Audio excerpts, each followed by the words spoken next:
is forced to lie.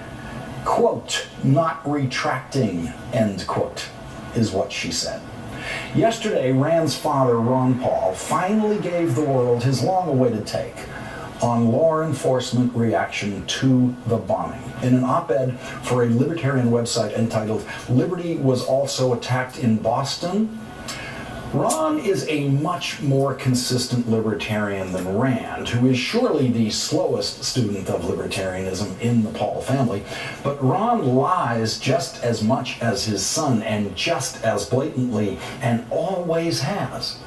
The first word of Ron's op-ed piece is a lie. The first word. The first sentence is a lie. The first paragraph is a lie. Let's count the lies in Ron's first paragraph. Forced lockdown of a city. Now let's listen to the governor announcing the forced lockdown.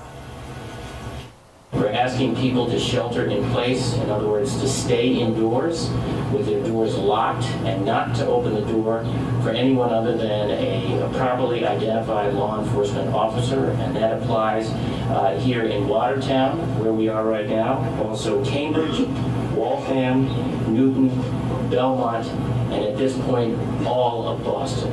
All of Boston. Did you get that? Forced? He said, we're asking people to shelter in place. That's what the governor said. He did not order anyone to do anything. Now let's listen to the guy who stepped up to the microphone right after the governor, the Boston Police Commissioner. Mayor Menino has asked me to come here and to tell you that the shelter-in-place recommendation has been extended throughout the city of Boston. The shelter-in-place recommendation. So forced is lie number one. Let's look at lie number two. Tanks. Okay? There were no tanks in Boston. The Boston police don't have tanks. This is a tank. And this is the most fearsome vehicle that the Boston police used in the manhunt. It's about as scary as the armored trucks that move cash to and from your neighborhood bank. It is not a tank. Look at those tires on the police vehicle. Now look at the tires on a tank. See? No tires on a tank. Ron Paul knows the difference. He served honorably in our military. He knows the difference between a tank and an armored car, but for rhetorical effect, he prefers the lie to the truth on that one. Door-to-door armed searches without warrant.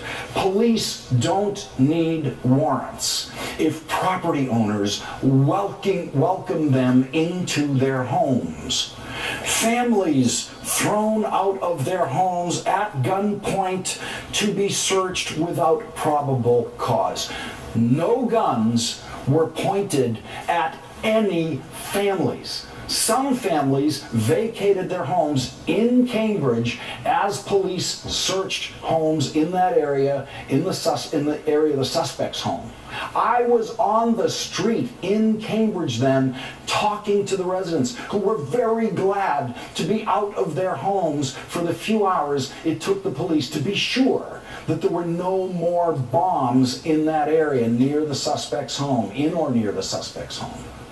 The street that the police was searching then was actually full of spectators and reporters watching the bomb search from what we hoped was a safe distance. None of the spectators on the street were following the recommendation to shelter in place, and no police officer told them to go home because no police officer had the authority to tell anyone to go home because there was no forced lockdown. No businesses were forced to close. That is another Ron Paul lie. No businesses were forced to close. A wonderful little cafe was doing a busy lunch business on the corner of the street being searched for bombs in Cambridge. Transport shut down. Well, taxis were running most of the day, and you could always drive a car anywhere you wanted, but subways and buses were shut down. So I will give Ron Paul that one. So the first paragraph has 6 sentences and 5 lies.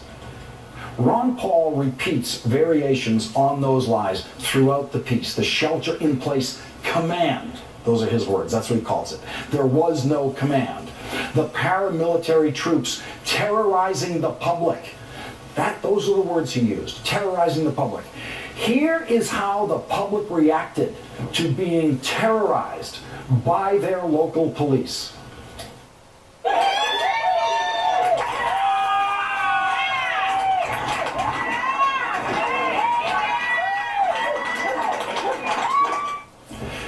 Paramilitary police riding in tanks and pointing automatic weapons at innocent citizens.